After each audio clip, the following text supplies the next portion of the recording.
الحمد لله نحمده ونستعينه ونستغفره ونؤمن به ونتوكل عليه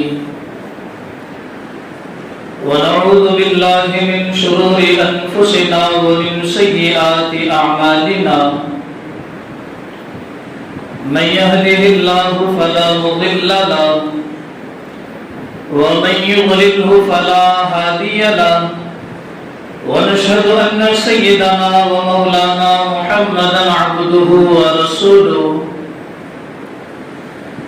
أما بعد قال الله تبارك وتعالى أعوذ بالله من الشيطان الرجيم بسم الله الرحمن الرحيم وسارعوا إلى مغفرة من ربكم وجنة عرضها السماوات والأرض أعدت للمتقين وقال الله تبارك وتعالى في موضع آخر فاستبقوا الخيرات وقال النبي صلى الله عليه وسلم الدنيا جیفا وطالبها کلاب۔ میرے محترم بزرگوں، اللہ رب العزت نے محمد عربی صلی اللہ علیہ وسلم کے اوپر کلام مجید نازل فرمایا، اور کلام مجید کے اندر اللہ رب العزت کائنات انسانی کو بار بار مخاطب فرماتے ہیں، کیونکہ کائنات انسانی جہالت کے سمندر کے اندر ڈوب رہی ہے۔ اللہ رب العزت بار بار ان کو مخاطب کر کے صراط مستقیم پر لانا چاہتے ہیں۔ انبیاء علیہم الصلاۃ والتسلیم بھی بار بار اپنی قوموں کو صراط مستقیم پر لانے کی کوشش کرتے تھے۔ قرآن مجید کے اندر اللہ رب العزت نے ارشاد فرمایا وَسَارِعُوا إِلَى مَغْفِرَةٍ مِّن رَّبِّكُمْ۔ پوری کائنات انسانی کو اللہ مخاطب کرتے ہوئے فرماتے ہیں کہ اپنے پروردگار کی مغفرت اور اس کی جنت کی طرف تیزی کے ساتھ دوڑو، جس کی چوڑائی آسمانوں اور زمین کے برابر ہے، اور وہ متقی لوگوں کے لیے بنائی گئی ہے۔ یہاں پر مغفرت اور جنت کا اللہ رب العزت نے تذکرہ فرمایا ہے کہ تیزی کے ساتھ اس کی طرف دوڑو، تیزی کے ساتھ اس کی طرف چلو، یعنی سبقت کرو، ایک دوسرے کو دیکھ کر حرص پیدا ہونی چاہیے کہ فلاں انسان اعمال صالحہ کے اندر مجھ سے بڑا ہوا ہے، میں بھی اس سے زیادہ بڑھ چڑھ کر اعمال صالحہ کرو۔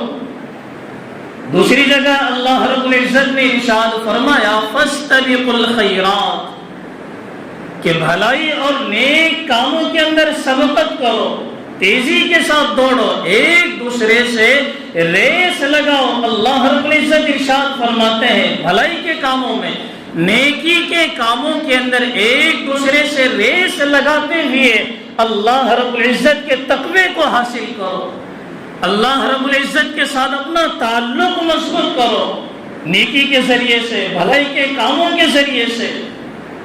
میرے محترم بزرگوں، دوستو، اس لیے کہ شیطان جو انسانوں کو بہکانے کا جو اس کے پاس حربہ ہے، وہ ہر ایک کے ساتھ الگ الگ ہے۔ ہر انسان کو ایک جیسے وہ نہیں بہکاتا، یا ایک ہی عمل کے ذریعے سے ہر انسان کو نہیں بہکاتا۔ ایمان والوں کو بہکانے کا طریقہ اس کا الگ ہے، کافر اور گنہگاروں کو بہکانے کا طریقہ اس کا الگ ہے۔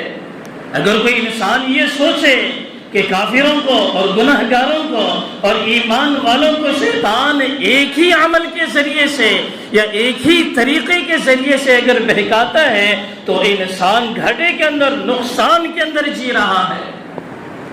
ایمان والوں کو بہکانے کا طریقہ اس کا یہ ہے کہ ایمان والوں کے دل کے اندر جب بھی یہ داعیہ، یہ جذبہ پیدا ہوتا ہے کہ ہمیں ہاں نیک عمل کر لینا چاہیے، تو شیطان کہتا ہے کہ ہاں یہ نیک عمل ہے، ثواب کا کام ہے، کرنا چاہیے، نماز پڑھنا ثواب کی چیز ہے، اللہ کا حکم ہے، کرنا چاہیے، پڑھنا چاہیے، نیکی کمانا چاہیے۔ شیطان یہ نہیں کہے گا کہ ہاں اس کو مت کر یا اس کو نہیں کرنا چاہیے، وہ بھی کہے گا کرنا چاہیے، لیکن یہ کہے گا کہ ہاں کرنا چاہیے، اس کو ہم کل سے کریں گے۔ کیا کہے گا؟ ایمان والوں کو بہکانے کا اس کا طریقہ یہ ہے کہ ہاں کریں گے لیکن اس کو کل سے کریں گے۔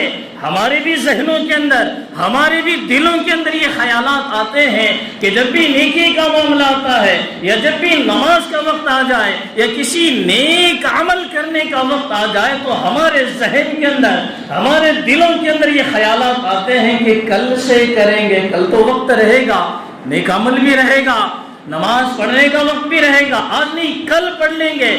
یاد رکھے کل کسی کی زندگی کے اندر نہیں آیا، کل کسی کی بھی زندگی کے اندر کل نہیں آیا۔ اذا جاء اجلهم لا يستأخرون ساعة ولا يستقدمون۔ اگر کوئی انسان کل کے انتظار میں اگر رہے گا تو وہ داعی اجل کو لبیک کہے گا۔ کل کسی کی زندگی کے اندر نہیں آیا۔ جو جذبات دل کے اندر پیدا ہوتے ہیں نیک اعمال کو کرنے کے، قرآن مجید اور سنت رسول اللہ کا یہی تقاضا ہے کہ اس کو اسی وقت کر لیا جائے۔ قرآن کا بھی یہی پیغام ہے، فاستبقوا الخیرات، کہ بھلائی اور نیکی کے کاموں کے اندر سبقت کیا کرو، ریس لگایا کرو، کل کے اوپر اس کو مت ٹالو، اس کو ڈالنا بھی نہیں چاہیے، کیونکہ یہ جو جذبات نیکی کے ہمارے اندر پیدا ہوتے ہیں، نیک عمل کرنا چاہیے، اپنی اصلاح کرنی چاہیے، چاہے وہ اخلاق کے ذریعے سے ہو یا اعمال صالحات کے ذریعے سے ہو، کسی بھی ذریعے سے ہو، اپنی اصلاح کرنی چاہیے۔ اور یہ جو خیالات آتے ہیں، جذبے آتے ہیں نیک عمل کرنے کے، یہ اللہ تعالی کی طرف سے ایمان والوں کے لیے ایک مہمان ہے، اور مہمان کی خاطرداری کرنا ضروری ہے۔ اگر مہمان کی خاطرداری اگر نہیں کی جائے گی تو یاد رکھو یہ ناشکری کے اندر شمار ہوگا۔ جب بھی ایسے خیالات آ جائے اس کو اسی وقت کر لینا چاہیے۔ اگر ہم کل کے اوپر ٹالیں گے، کیا معلوم کل کو ہماری زندگی رہے یا نہ رہے، یا کل کو یہ جذبات ہمارے اندر پیدا ہو یا نہ ہو۔ اگر جذبات پیدا ہو بھی گئے، کل کے تعلق سے وہ عمل ہو یا نہ ہو ہم کہہ نہیں سکتے۔ کچھ اعمال کا تعلق وقت کے ساتھ متعین ہوتا ہے، مقید ہوتا ہے، اس کو اسی وقت کے اندر کرنا ہوتا ہے۔ لیکن دنیا کے اندر انسان ریس لگاتا ہے مال و دولت کی چاہت کے اندر۔ ہم اپنی تاریخ اٹھا کر دیکھ لیں، جیسے ہمارے دور کے اندر امیر بھی موجود ہے، غریب بھی موجود ہے، ویسے ہمارے صحابہ کے دور کے اندر امیر بھی موجود تھے، غریب بھی موجود تھے، مالدار بھی موجود تھے، غربا بھی موجود تھے، بڑے بڑے بزنس مین ہمارے صحابہ کے اندر موجود تھے۔ لیکن دلوں کے اندر جذبات صرف سبقت کرنے کے تھے، نیک اعمال میں آگے بڑھنے کے تھے۔ ہم نے کبھی نہیں سنا کہ صحابہ ایک دوسرے سے حرص کرتے تھے مال و جائیداد کو لے کر، کبھی نہیں کرتے تھے۔ ذہنوں کے اندر ان کے کبھی ایسا تصور بھی نہیں آیا کہ فلاں کے پاس اتنا مال ہے میرے پاس اتنا مال ہو جائے، کبھی ایسا ذہنوں کے اندر ان کے تصور نہیں آیا۔ دنیا کا انسان اگر کسی کو دیکھتا ہے تو دل کے اندر خیالات پیدا ہوتے، کاش وہ نعمت میرے پاس ہوتی، کاش اس کے اتنا بنگلہ میرے پاس ہوتا، کاش اس کے پاس جتنی بڑی سواری ہے آج میرے پاس ویسی سواری ہو جائے۔ میرے محترم بزرگ و دوستو، رسول اللہ صلی اللہ علیہ وسلم نے ایسے خیالات سے بچنے کے لیے ایک نسخہ بھی ہمارے لیے تیار کر رکھا ہے۔ رسول اللہ صلی اللہ علیہ وسلم نے ارشاد فرمایا، دنیاوی معاملے میں اپنے سے کم درجے والے کو دیکھ کر زندگی گزارا کرو، اس کی صحبت اختیار کرو۔ دنیاوی معاملے کے اعتبار سے اپنے سے کم درجے کی صحبت اختیار کرو، اس کے ساتھ اٹھو، اس کے ساتھ بیٹھو، اس کے ساتھ باتیں کرو، اس کے ساتھ اپنا لگاؤ لگو۔ اور دینی معاملے میں اپنے سے بڑے درجے، اپنے سے بڑے متقی لوگوں سے اپنا تعلق قائم کر لیا کرو۔ میرے محترم بزرگ و دوستو، اس کی سب سے بڑی مثال عبداللہ بن مبارک رحمۃ اللہ علیہ، جو بڑے محدث بھی ہے، فقیہ بھی ہے اور صوفی بھی ہے، وہ فرماتے ہیں کہ اللہ رب العزت نے مجھے مال و دولت بہت زیادہ عطا کیا تھا۔ اپنی زندگی کی ابتدائی ایام کے اندر میرا مالداروں کے ساتھ اٹھنا تھا، بیٹھنا تھا، ان کے ساتھ گھوما کرتا تھا، ان کے ساتھ پھرا کرتا تھا۔ دنیا میں سب سے زیادہ غمگین میں اپنے آپ کو سمجھا کرتا تھا۔ مال و دولت بہت زیادہ تھی، بڑے بڑے مالداروں کے ساتھ اٹھنا بیٹھنا تھا، صبح و شام ان کے گھر کے اوپر جاتا، ان کے گھر کو دیکھتا اور یہ کہتا، ارے مجھ سے زیادہ اس کا بڑا گھر ہے۔ ان کے ساتھ کھانے کھاتا تھا اور یہ دل کے اندر یہ خیال پیدا ہوتا تھا کہ مجھ سے بھی زیادہ لذیذ کھانے کھاتے ہیں۔ ان کے کپڑوں کو دیکھتا تھا، کہتا تھا کہ مجھ سے بھی زیادہ عمدہ وہ لباس پہنتے تھے۔ ان کی سواریوں کو دیکھتا تھا تو کہتا تھا، اللہ نے مجھے سواری نہیں دی، ان کو عالی شان عمدہ سواری دی۔ تو ایسے خیالات میرے دل کے اندر آتے تھے اور میں دنیا کا سب سے زیادہ غمگین اپنے آپ کو سمجھا کرتا تھا۔ پھر میں نے اپنے سے کم درجے کے لوگوں کے ساتھ اپنا تعلق قائم کرنا شروع کیا، ان کے ساتھ بیٹھا، ان کے ساتھ اٹھا، ان کی صحبت اختیار کی۔ تو عبداللہ بن مبارک رحمۃ اللہ علیہ کہتے ہیں کہ دنیا کے اندر سب سے زیادہ خوش نصیب انسان میں ہوں۔ میں جب ان کے گھر کے اوپر جاتا، ان کا کھانا کھاتا تو دل کے اندر خیال پیدا ہوتا، اللہ نے مجھے اس سے زیادہ اچھا رکھا ہے، میرے پاس جو نعمت موجود ہے وہ اس کے پاس موجود نہیں، اللہ تیرا شکر ہے۔ میں جب ان کے کپڑوں کو دیکھتا اور اپنے کپڑوں کو دیکھتا، اللہ کو شکر ادا کرتا کہ میرے پاس وہ کپڑے موجود ہیں جو ان کے پاس نہیں، اللہ تیرا شکر ہے، تو نے مجھے اس نعمت سے نوازا ہے۔ میرے محترم بزرگ و دوستو، دنیا کے اندر پیسہ ہر چیز نہیں ہوتی، یاد رکھے ہر چیز خریدی جا سکتی ہے، لیکن دلوں کا سکون، دلوں کا اطمینان اور راتوں کی نیند پیسوں کے ذریعے سے نہیں خریدی جا سکتی۔ اس لیے قرآن مجید کہتا ہے، فَاسْتَبِقُوا الْخَيْرَاتِ، نیک کاموں میں سبقت کر کے اپنی دنیا بھی سدھارو، اپنی آخرت بھی سدھارو، دنیا کے اندر چین و سکون حاصل کرو اور آخرت کی کامیابی حاصل کرو۔ فَاسْتَبِقُوا الْخَيْرَاتِ، نیکی کے کاموں میں، بھلائی کے کاموں میں سبقت کیا کرو۔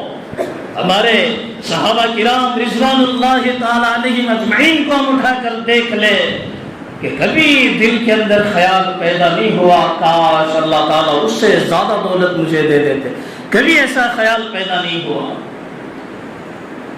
ایک جنگ کے موقع پر غزوہ تبوک حالات ایسے بن گئے تھے کہ صبر آزما حالات تھے، رسول اللہ صلی اللہ علیہ وسلم پریشان، سارے صحابہ بھی پریشان۔ کیوں کہ گرمی کا موسم تھا، آسمان سے گرم شعلے نکل رہے ہیں اور زمین بھی گرم انگارے ابل رہی ہے، اور 1200 کلومیٹر کا سفر ہے، صحرائی سفر، ریتیلا سفر ہے، 1200 کلومیٹر دور جانا ہے۔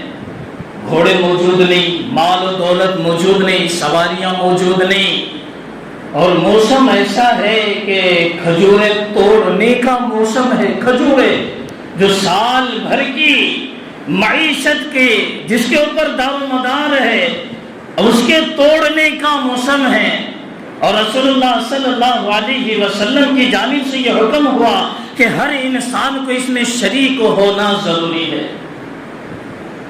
رسول اللہ صلی اللہ علیہ وسلم نے مسجد نبوی سے یہ اعلان کیا کہ یہ نفیر عام ہے، ہر شخص کے لیے اس میں شرکت کرنا ضروری ہے۔ گھوڑے موجود نہیں، گھوڑوں کی ضرورت ہے، مال و دولت موجود نہیں، اس کی ضرورت ہے۔ غرض یہ کہ جو چیز ضرورت کی ہے وہ ہر انسان اپنی استطاعت کے مطابق ضرور لا کر یہاں جمع کر دے، اور جو انسان اس کے اندر حصہ لے گا میں اس کے لیے جنت کی ضمانت دیتا ہوں، میں اس کے لیے جنت کی ضمانت دیتا ہوں۔ اور ہمارے حضرات صحابہ کرام رضوان اللہ تعالی علیہ مجمعین کو صرف اتنا ہی سننا تھا کہ جنت کی ضمانت دی جائے گی، جنت کی ضمانت ملے گی۔ وہ اٹھے اور اپنے اپنے گھروں کے اوپر گئے، اپنی استطاعت کے مطابق مال رسول اللہ کی خدمت میں جمع کیا۔ حضرت عمر فاروق رضی اللہ تعالی عنہ بھی فرماتے ہیں کہ میں بھی موجود تھا، میں بھی اٹھا، اپنے گھر کے اوپر گیا، سارا مال جمع کیا، اس کے دو حصے کیے، ایک گھر میں رکھا اور ایک رسول اللہ کی خدمت میں لے کر آیا۔ میرے دل کے اندر یہ خیال تھا کہ آج وہ دن ہے کہ میں حضرت ابوبکر صدیق رضی اللہ تعالی عنہ کی نیکیوں سے زیادہ میری نیکیاں بڑھ جائے گی۔ اب ذرا سوچے، فاستبقوا الخیرات، قرآن نے کہا کہ نیکیوں میں سبقت کرو۔ ادھر خیالات پیدا ہوتے ہیں کہ میں ابوبکر سے بھی زیادہ نیکیوں کے اندر بڑھ جاؤں گا، خیال دل کے اندر سبقت کرنے کا پیدا ہوا۔ یہ خیال نہیں آیا کہ اللہ مجھے عثمان غنی رضی اللہ تعالی عنہ سے زیادہ مجھے دولت دے دے، یا عبد الرحمن بن عوف رضی اللہ تعالی عنہ سے زیادہ مجھے مال و دولت دے دے۔ خیال آیا کہ میں نیکیوں کے اندر ان سے زیادہ سبقت کر جاؤں گا۔ حضرت ابوبکر صدیق رضی اللہ تعالی عنہ کو اللہ رب العزت نے نیکی کے اعتبار سے وہ مقام عطا فرمایا، کسی کو وہ مقام نہیں ملا۔ میرے محترم بزرگ و دوستو، جب حضرت ابوبکر صدیق رضی اللہ عنہ بھی تشریف لائے تو رسول اللہ نے حضرت عمر سے پوچھا کیا لے کر آئے ہو؟ عمر نے کہا کہ اپنے مال کے دو حصے کیے ہیں، ایک آدھا حصہ گھر والوں کے لیے رکھا ہے اور آدھا حصہ آپ کی خدمت میں ہم نے حاصل کیا ہے۔ تو رسول اللہ نے ان کے لیے دعائیں دی، اللہ آپ کے مال میں برکت عطا فرمائے۔ حضرت ابوبکر صدیق رضی اللہ تعالیٰ عنہ سے پوچھا کہ تم کیا لے کر آئے ہو؟ تو حضرت ابوبکر نے کہا گھر کے اندر جو بھی تھا وہ سب کچھ لے کر آیا ہوں۔ تو رسول اللہ نے پوچھا گھر میں کیا چھوڑ کر آئے ہو؟ تو حضرت ابوبکر نے کہا اللہ اور اس کے رسول کو گھر پر چھوڑ آیا۔ میرے محترم بزرگ و دوستو، صحابہ کے دلوں کے اندر ایسے خیالات آتے تھے کہ نیکیوں کے اندر کیسے سبقت کیا جائے، اگر نیکیوں کا پلہ کیسے بھاری ہو جائے، ہم جنت کو حاصل کرنے والے کیسے بن جائے۔ لیکن آج کے دور کے اندر اس کا الٹ ہو رہا ہے، ہم نیکیوں میں سبقت کرنے کے بجائے مال و دولت میں سبقت کرنے کے پیچھے پڑے ہوئے ہیں۔ نیکیوں کے حاصل کرنے میں ریس لگانا جائز ہے، لیکن مال و دولت کے حاصل کرنے میں ریس لگانے کی گنجائش نہیں ہے۔ ہونا تو ایسا چاہیے تھا کہ نیکیوں کے کرنے میں ہم ریس لگاتے اور مال و دولت کے کمانے میں ہم پیچھے رہتے، یہ ہونا چاہیے تھا۔ ہم نے دنیاوی لوگوں کو اپنا آئیڈیل اور نمونہ بنا رکھا ہے، اور رسول اللہ اور حضرت صحابہ کرام رضوان اللہ تعالی علیہم اجمعین کو ہم نے اپنا آئیڈیل اور نمونہ نہیں بنایا۔ دنیا کے اندر بسنے والا، دنیا کے اندر زندگی گزارنے والا ہر انسان یہ سوچنے پر مجبور ہو گیا کہ دنیا کے اندر ہر چیز پیسوں سے خریدی جا سکتی ہے۔ میرے محترم بزرگ دوستو، ہر چیز پیسوں سے خریدی نہیں جا سکتی۔ مال و دولت حاصل ہو سکتا ہے لیکن چین و راحت عارضی طور پر حاصل ہوگا، لیکن دائمی طور پر آرام و سکون حاصل نہیں ہو سکتا۔ دنیا کے آرام اور عیش و آرام ہم وقتی طور پر حاصل کر سکتے ہیں، لیکن آخرت کا جو دائمی آرام اور دائمی چین و سکون ہمیں ہونا چاہیے ہم وہ حاصل نہیں کر سکتے۔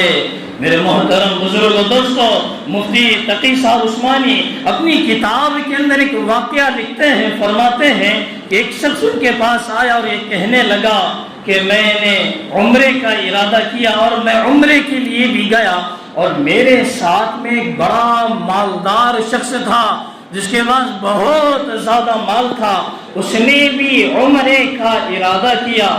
میں نے اس سے پوچھا کہاں جانے کا ارادہ ہے، تو وہ کہنے لگا کہ میں نے عمرے کا ارادہ کیا ہے اور عمرے کو جانا چاہتا ہوں، کعبۃ اللہ کی زیارت کو جانا چاہتا ہوں۔ تو وہ شخص کہنے لگے جانے سے پہلے انتظام صحیح طریقے سے کر لینا، تاکہ وہاں پہ سونے کے لیے، بیٹھنے کے لیے، اٹھنے کے لیے اور کھانے پینے کا صحیح طریقے سے انتظام ہو جائے۔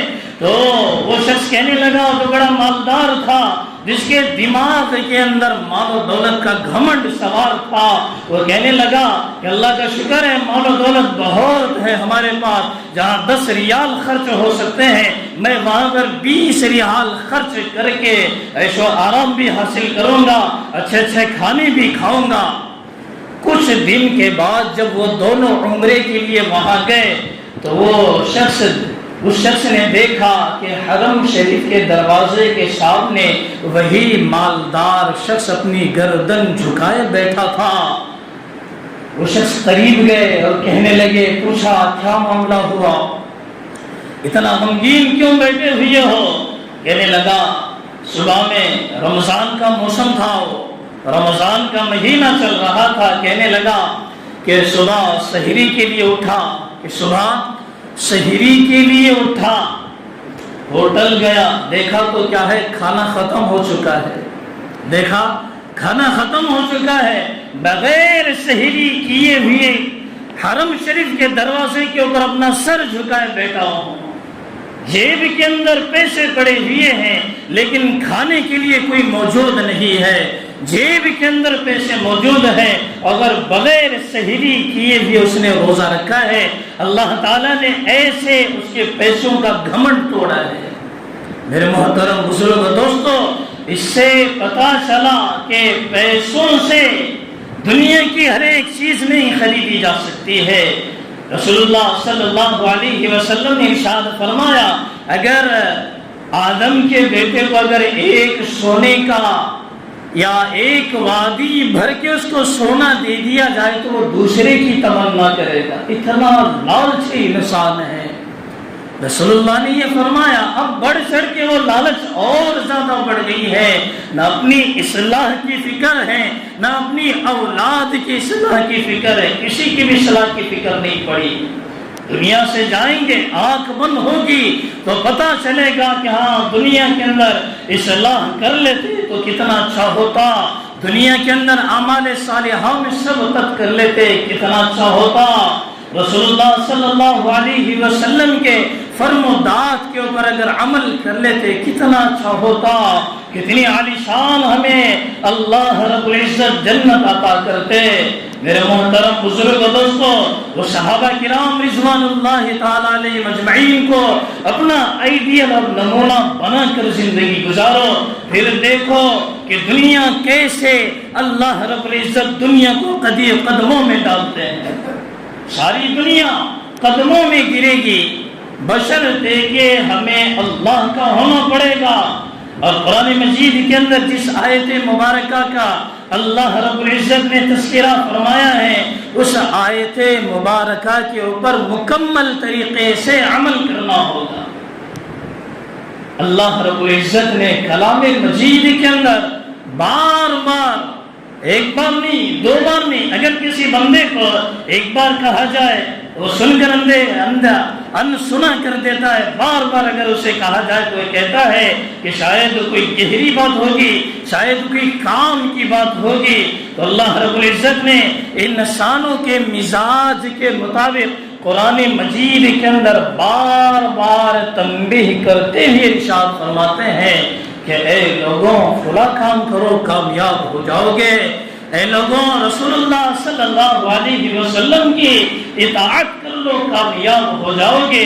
یہ قرآن مجید کا پیغام ہے امت محمدیہ کے نام۔ میرے محترم بزرگ و دوستو، اللہ رب العزت نے کائنات انسانی کو بھیجا اپنی عبادت کے لیے. ہم ذرا سوچیں اپنے مقصد کو ہٹ کر ہم زندگی گزار رہے ہیں. اپنے دل کے اوپر ہاتھ رکھ کر یہ سوچیں کیا ہم نے اللہ کے مقصد کو سامنے رکھا ہے یا نہیں رکھا ہے. ہم نے اپنے اللہ کے مقصد کو سامنے نہیں رکھا بلکہ مال و دولت کمانا ہمارا مقصد بن چکا ہے. بڑی بڑی بلڈنگیں بنانا ہمارا مقصد ہو چکا ہے. بڑی بڑی سواریاں کرنا اور ان سواریوں کے اندر بیٹھ کر ایک دوسرے کو نیچا دکھانا ہمارا مقصد ہو چکا ہے. ہم بڑی بڑی سواریوں میں بیٹھتے ہیں, عالی شان عمدہ لباس پہن کر ایک دوسرے کو ہم نیچا دکھانے کے اوپر لگے ہوئے ہیں. اگر ہمارے اعمال اگر ایسے ہیں تو ذرا سوچو کہ اللہ رب العزت کا عذاب نہیں آئے گا تو کیا آئے گا. اگر ہمارے اعمال ایسے ہیں کیا اللہ اور اس کے رسول راضی ہو سکتے یا نہیں ہو سکتے. اللہ اور اس کے رسول ایسے اعمال کے اوپر کبھی راضی نہیں ہوتے, ایسے اعمال کے اوپر کبھی راضی نہیں ہوتے. اس لیے رسول اللہ صلی اللہ علیہ وسلم نے فرمایا کہ دنیاوی معاملے میں اپنے سے کم تر لوگوں کو دیکھا جائے, اس سے شکر گزاری پیدا ہوگی, قدردانی کا احساس ہمارے دلوں کے اندر پیدا ہوگا. اور دینی معاملے میں اپنے سے بڑے اور اپنے سے متقی لوگوں کو دیکھا جائے تاکہ اپنی کمی کا احساس پیدا ہو جائے کہ فلاں بندہ اعمال صالحہ میں نیک اعمال میں کتنا بڑا ہوا ہے, کتنا بڑھ چڑھ کر وہ نیک اعمال میں حصہ لے رہا ہے, اور میری کیا حالت ہے, نیک اعمال میں کتنا کم درجے کا ہو چکا ہوں, کتنا نیچے گر گیا ہوں. یہ ہماری سوچ ہونی چاہیے. اگر ان دو چیزوں کے اوپر اگر انسان عمل کر لے, یاد رکھے دنیا میں بھی کامیاب ہوگا اور آخرت میں بھی کامیاب ہوگا. تو میرے محترم بزرگ و دوستو, اللہ رب العزت سے دعا ہے کہ اللہ رب العزت ہم سب کو کہی ہوئی باتوں پر عمل کرنے کی توفیق عطا فرمائے.